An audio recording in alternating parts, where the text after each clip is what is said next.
দুপুর থেকে তো রাত হয়ে গেল, মাছটা তো আমি রান্না করতে যাচ্ছি কিন্তু এখনো তো রান্না করতে পারতেছি না। বোন, আমার মনে হচ্ছে মাছের ভিতরে কিছু একটা আছে। হ্যাঁ ভাই, আমারও তাই মনে হচ্ছে। বোন চলো তাহলে এখন আমরা ঘুমিয়ে যাই, কালকে সকালে ইমাম সাহেবকে বলবো।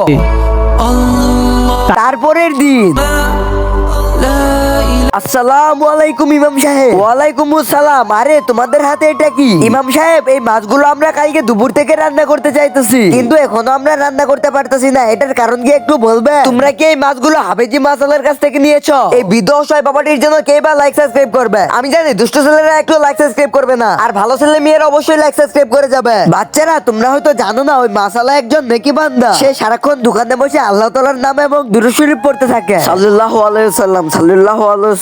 আমার মনে হয় ওই মাছগুলো দুরূদ শরীফ পড়া শুনে নিয়েছে। মাশাআল্লাহ ইমাম সাহেব, এই জন্য আল্লাহ তাআলা মাছের উপরে আগুনটা হারাম করে দিয়েছে। তাহলে বাচ্চারা, তোমরা একবার চিন্তা করো, আমরা যদি এভাবে দুরূদ পড়ি তাহলে আল্লাহ তাআলা আমাদেরকে আগুন থেকে বাঁচাবে। মাশাআল্লাহ ইমাম সাহেব, ইনশাআল্লাহ আজকে থেকে আমরাও দুরূদ শরীফ পড়া শুরু করে দেব। কমেন্ট বক্সে আল্লাহু আকবার লিখে যাবে।